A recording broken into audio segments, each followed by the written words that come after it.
শত শত বছরের রাস্তা কিভাবে মুহাম্মদুর রাসূলুল্লাহ সাল্লাল্লাহু আলাইহি ওয়াসাল্লাম এক রাতের ভিতরে কিভাবে ভ্রমণ করলেন।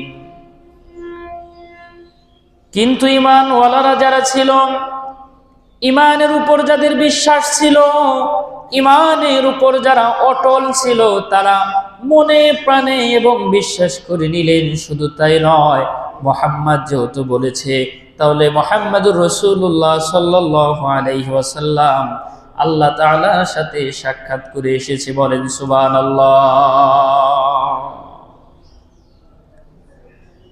আমার বন্ধুগণ, কাফেরেরা এইভাবে উপহাস করতে লাগলেন। কাফেরেরা বের হয়ে খুঁজতে লাগলেন কাকে মুহাম্মাদের এই কথা বলে কার ভিতরে একটু অবিশ্বাস ঢোকানো যায়। ওই দিন মসজিদে আবু বকর সিদ্দিক আকবর রাদিয়াল্লাহু তাআলা আনহু, তিনি ফজরের নামাজ তিনি ওই দিন মসজিদে পড়েন নাই। কাফেরেরা চিন্তা করলো চমৎকার একটা সুযোগ। আবু বকর যেহেতু মুহাম্মাদের এত কাছের মানুষ, এত প্রিয় মানুষ, আবু বকরকে যে আমরা বলি মুহাম্মদুর রাসূলুল্লাহ নাকি এক রাতের ভিতরে শত শত মাইল আল্লাহ তাআলার আরশ আজিম পর্যন্ত ঘুরে এসেছে। বলেন সুবহানাল্লাহ। কয়েকজন আবু বকরের কাছে দৌড়ে গেল। দৌড়ে যে আবু বকরকে ডাক দিয়া বলে, আবু বকর, তুমি কি এই কথা বিশ্বাস করো? বলে, কোন কথা? বলে, যদি একজন মানুষ বলে এক রাতের ভিতর সে মসজিদে হারাম থেকে মসজিদে আকসা পর্যন্ত সফর করেছে, আবার মসজিদে আকসা থেকে আল্লাহ তাআলার আরশে আজিম পর্যন্ত এক রাতের মধ্যে ভ্রমণ করেছে, আবু বকর তুমি কি এমন কথা যদি কোনো মানুষ বলে তুমি কি বিশ্বাস করো? আবু বকর সিদ্দিক আকবর বললেন, এই কথা কে বলেছে?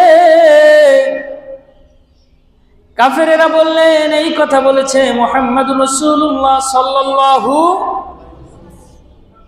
আবু বকর সিদ্দিক আকবর বললেন, এই কথা যদি মুহাম্মদুর রাসূলুল্লাহ বলে থাকে, তাহলে এই কথার মধ্যে বিন্দু পরিমাণ সন্দেহ নাই আল্লাহর রাসূল এক রাতের ভিতরে আল্লাহ তাআলার সাথে সাক্ষাৎ করে এসেছে। বলেন সুবহানাল্লাহ। তিনি বললেন, মুহাম্মদুর রাসূলুল্লাহ যদি বলে তাহলে এই কথার মধ্যে কি নাই, কোনো সন্দেহ নাই। সুবহানাল্লাহ পড়ে।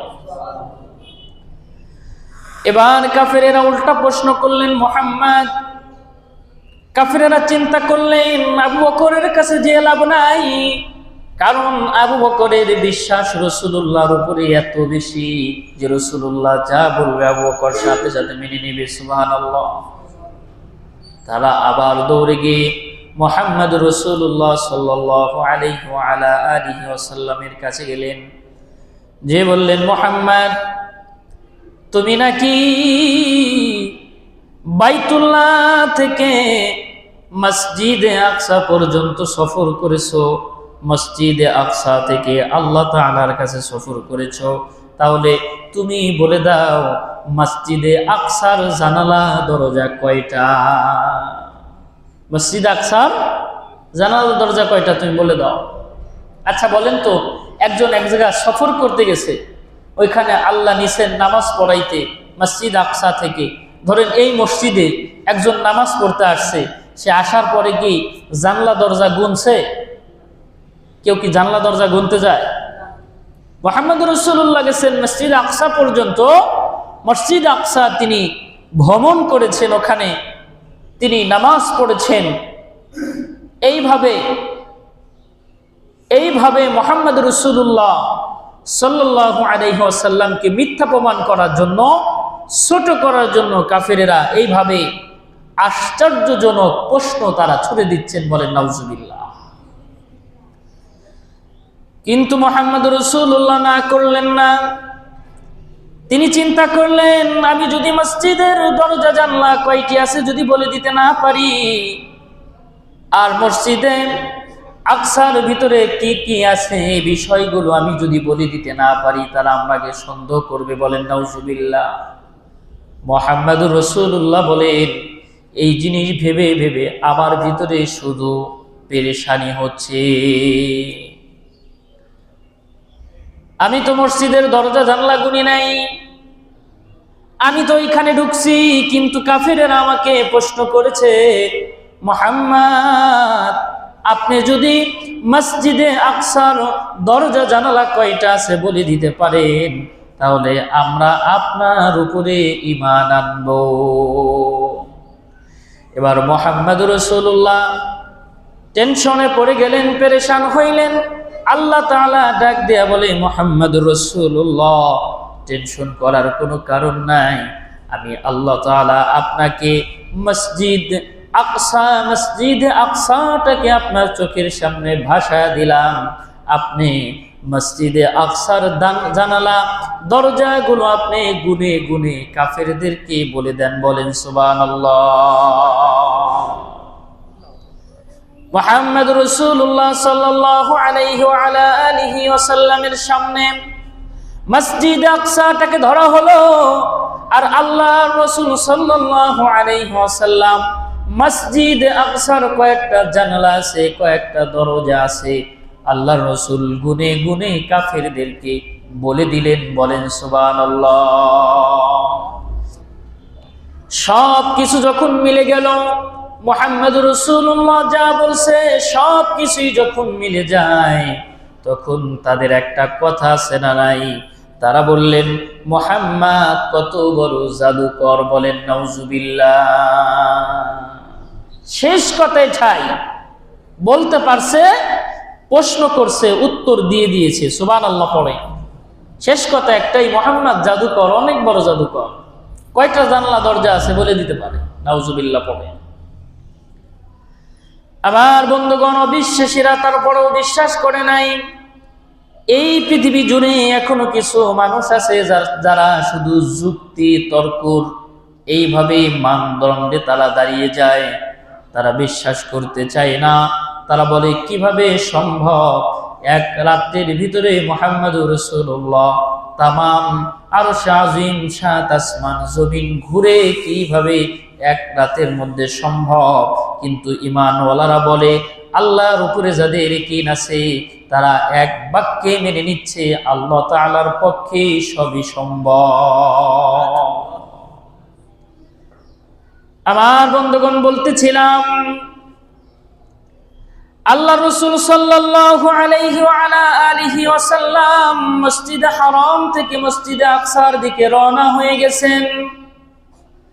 এবার দুনিয়া তাকে ডাক দিয়েছেন, তিনি সাড়া দেন নাই। সুবহানাল্লাহ পড়েন। এরপর বিশ্বনবী সাল্লাল্লাহু আলাইহি ওয়াসাল্লাম বোরাকের উপর চড়ে চড়ে যাচ্ছেন। বলেন সুবহানাল্লাহ। আল্লাহ তাআলা মুহাম্মদুর রাসূলুল্লাহ যাওয়ার সময় তিনি যখন মসজিদে হারাম থেকে মসজিদে আকসা পর্যন্ত গেলেন, এই সময় আল্লাহ রাব্বুল আলামিন আমলে বারযাকের ভিতরে উম্মতের কিছু শাস্তি আল্লাহ তাআলার রাসূলকে দেখায় দিলেন। এবার তিনি দেখলেন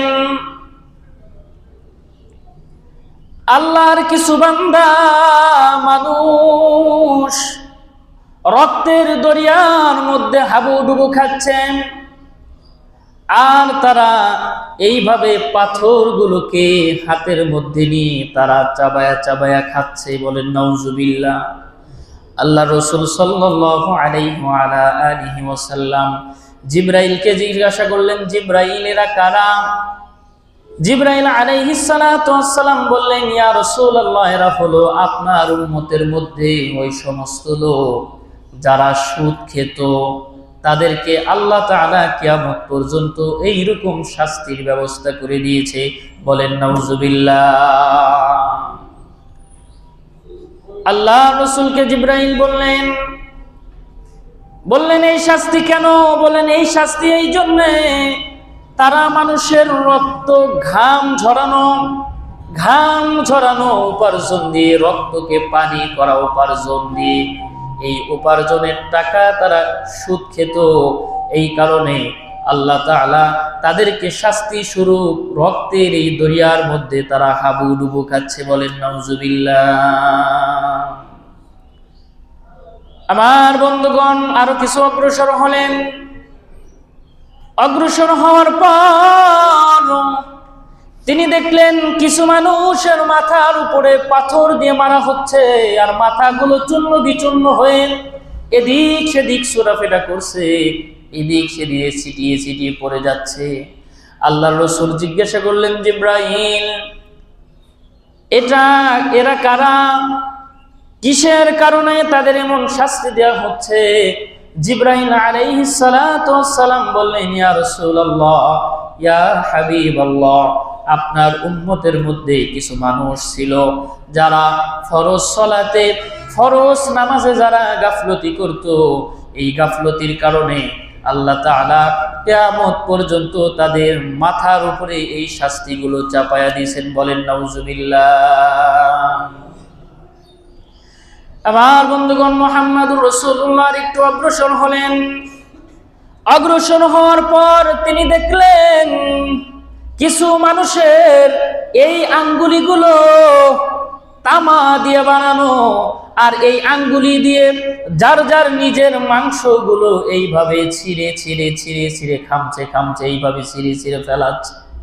জিজ্ঞাসা করা হলো, এরা কারা?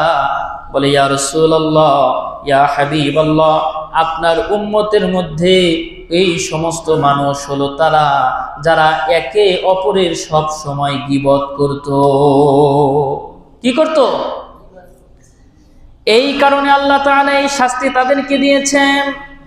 কেননা তারা মৃত ভাইয়ের মাংস খেত, আর এটা এমন বড় অপরাধ। বলে এই অপরাধ করার কারণে আল্লাহ রাব্বুল আলামিন কিয়ামত পর্যন্ত তাদের এই শাস্তি দিয়েছে। কারণ আল্লাহ তাআলা পবিত্র কোরআনে কারীমের ভিতরে আল্লাহ তাআলা বলেন, ওয়ালা তাজাসসু ওয়ালা ইয়াগতাব বা'দুকুম বা'দা আয়ুহিব্বু আহাদুকুম আন ইয়াকুলা লাহমা আখিহি মাইতান ফাকারিহতুমুহ। আল্লাহ রাব্বুল আলামিন বলেন, ওয়ালা তাজাসসু, তোমরা একে অপরের দোষ চর্চা করো না। ওয়ালা ইয়াগতাব বা'দুকুম বা'দা, তোমাদের কেউ যেন অপরের গীবত না করে। কি না করে? আওয়াজ দিয়ে বলেন, কি না করে? গীবত গুলো না করে। ওয়ালা ইয়াগতাব বা'দুকুম বা'দা আয়ুহিব্বু আহাদুকুম আন ইয়াকুলা লাহমা আখিহি মাইতান, কারণ তোমাদের ভিতরে কি কেউ এটা পছন্দ করবে যে সে তার মৃত ভাইয়ের গোশত খেতে? এটা কেউ পছন্দ করবে নাকি? বলে পছন্দ করবে না। তো সুতরাং মৃত ভাইয়ের গোশত খাওয়াটাও যদি কোন ব্যক্তি পছন্দ না করে, ফাকারিহতুমু, অবশ্যই আল্লাহ নিজেই বলেন অবশ্যই তারা এটা অপছন্দ করবে। তাহলে কেন একে অপরের গীবত গুলো মানুষের কাছে করে? বলেন নাউজুবিল্লাহ। আল্লাহ রাসূলকে ডেকে বলেন, জিবরাইল, ইয়া রাসূলুল্লাহ, ইয়া হাবিবাল্লাহ, আপনার উম্মতের ভিতরে কিছু মানুষ আছে শুধু খালি মানুষের দোষ চর্চাগুলো নিয়ে এইভাবে ব্যস্ত থাকতো, মানুষের উপর দোষ চর্চা করতো, বদনাম করতো, গীবত করতো। বলে এই গীবত করার কারণে আল্লাহ রাব্বুল আলামিন তাদের আমলে বরযাখের মধ্যে কিয়ামত পর্যন্ত আল্লাহ তাআলা এই শাস্তির ব্যবস্থা রেখেছে। বলেন নাউজুবিল্লাহ। আমার বন্ধুগণ, আল্লাহর রাসূল আরো কিছু দূর গেলেন। তিনি যাওয়ার পর দেখলেন কিছু মানুষের শাস্তি এমন হচ্ছে। বলে কেমন শাস্তি? বলে তাদের সামনে রান্না করা মাংস আছে, আবার সাইডে দুর্গন্ধযুক্ত পচা মাংস আছে, কিন্তু ওই মানুষগুলো রান্না করা মাংস খাওয়া বাদ দিয়ে ওই পচা মাংস, দুর্গন্ধ মাংসগুলো খাচ্ছে। বলেন নাউজুবিল্লাহ। আল্লাহ রসুল বললেন, ইয়া রাসূলুল্লাহ, আল্লাহ রসুল বললেন, জিবরাইল এরা কারা যে ভালো মাংস রেখে তারা দুর্গন্ধযুক্ত পচাযুক্ত মাংসগুলো তারা চিবিয়ে চিবিয়ে খাচ্ছে? আল্লাহ রসুল বললেন, জিবরাইল আলাইহিস সালাতু ওয়াস সালাম বললেন, ইয়া রাসূলুল্লাহ, ইয়া হাবিবাল্লাহ, এরা হলো আপনার উম্মতের মধ্যে ওই সমস্ত লোক যাদের ঘরে সুন্দর রমণী স্ত্রী থাকা সত্ত্বেও, যাদের ঘরে হালাল স্ত্রী থাকা সত্ত্বেও যারা এইভাবে পরকিয়া করেছে, মানুষের সাথে খারাপ সম্পর্ক করেছে, জিনা করেছে, এই কারণে পরকিয়া করেছে, এই কারণে আল্লাহ তাআলা তাদেরকে এই শাস্তির ব্যবস্থা রেখেছে। বলেন নাউজুবিল্লাহ। আমার বন্ধুগণ, এইরকম বেহায়াপনা বিনলজ্জতা আমাদের সমাজে আছে না নাই? বলে এটা হওয়ার কারণে আল্লাহ তাআলা 1 নাম্বার শাস্তি হলো, যেই ঘরের ভিতরে স্ত্রী যদি বাইরের কারো সাথে পরকিয়া করেন, আবার স্বামী যদি বাইরের কোনো মহিলার সাথে, বিবাহিত মহিলার সাথে পরকিয়া করে, 1 নাম্বার শাস্তি হলো আল্লাহ রব্বুল আলামিন ওই ঘরের ভিতরে আল্লাহ তাআলা বরকত নামক জিনিসগুলো রাখবেন না, উঠায়া নিবে। আর 2 নাম্বার শাস্তি হলো, এই যে আমলে বারজাখের ভিতর দেখলেন আল্লাহ তাআলা এই শাস্তি কেন দিবেন? বলে নিজের ঘরে হালাল স্ত্রী রেখে যারা এইরকম ভাবে পরকীয়ায় যারা লিপ্ত হয়ে গেছে, তারা এইভাবে ভালো মাংস বাদ দিয়ে তারা ওই কাঁচা মাংসগুলো চিবিয়ে চিবিয়ে খাচ্ছে। বলেন নাউজুবিল্লাহ। আমার বন্ধুগণ, আল্লাহর রাসূল দেখলেন কিছু সংখ্যক মানুষ এইরকম ভাবে আগুনের একটা এরকম ভাবে কড়াই বা এইরকম একটা পাতিলের ভিতরে দাউ দাউ করে আগুনগুলো জ্বলছে, আর এই আগুনের ভিতরে কিছু নারী পুরুষ আছে যারা উলঙ্গ অবস্থায় ওই আগুনের ভিতর উতলায়া উতলায়া উঠে পড়তেছে, আবার নিচের ভিতরে পড়তেছে। আল্লাহ রাসূল বললেন, এবং তাদের লজ্জা স্থান দিয়ে বিশ্রী দুর্গন্ধ বের হচ্ছে, আর তাদের লজ্জা স্থানের ভিতরে সাপ বিচ্ছু পোকা মাকড় গুলো এইভাবে কামড়াইতেছে। বলেন নাউজুবিল্লাহ। আল্লাহ রাসূল জিজ্ঞাসা করলেন, জিবরাইল এরা কারা? আল্লাহর রাসূলকে উত্তর দিলেন, জিবরাইল আলাইহিস সালাতু ওয়াস সালাম বললেন, ইয়া রাসূলুল্লাহি, ইয়া হাবিবাল্লাহ, এরা হলো আপনার উম্মতের মধ্যে ওই সমস্ত লোক যারা নারী পুরুষ যারা জিনায় লিপ্ত হতো। কিসে জিনায় লিপ্ত হতো? এই কারণে আল্লাহ তাআলা কিয়ামত পর্যন্ত তাদের এই শাস্তিগুলো আল্লাহ তাআলা দিয়েছেন। বলেন নাউজুবিল্লাহ।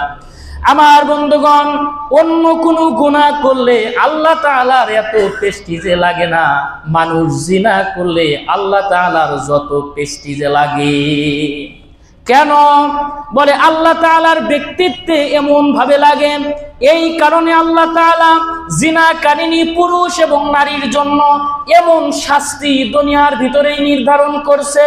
যদি কোনো বিবাহিত পুরুষ অথবা নারী যদি জিনার মধ্যে লিপ্ত হয়ে যায়, তাহলে তার শাস্তি হলো মাজা পর্যন্ত গেলে, ইসলামের শাস্তি হলো মাজা পর্যন্ত গেলে, তারপরে পাথর দিয়ে তাদেরকে এইভাবে নিক্ষেপ করে দুনিয়া থেকে বিদায় করা। আর যদি অবিবাহিত হয়, আর যদি সেই ব্যক্তি জিনা করে, শরীয়তের তার শাস্তি হলো তাকে 100 বেত্রাঘাত করতে হবে এবং 1 বছরের জন্য তাকে দেশ থেকে দেশান্তর করতে হবে। কথা বলেন ঠিক কিনা? কেন? বলে এটা আল্লাহ তাআলার প্রেস্টিজে অনেক লাগে। মুহতারাম হাজিরিন, এই জন্য বিশ্বনবী মুহাম্মদ রাসূলুল্লাহ এই শাস্তিগুলো দেখলেন। আমাদের দেশে যেই জেনার ভয়াবহতা, যেই পরকীয়ার জেনার নির্লজ্জতা যেটা বিস্তৃত লাভ করেছে, এই সমস্ত শাস্তি থেকে, এই সমস্ত বেহায়াপনা থেকে আল্লাহ আমাদের যুবকদেরকে, আল্লাহ আমাদের সবাইকে হেফাজত করুন। সকলেই পড়ি আমিন।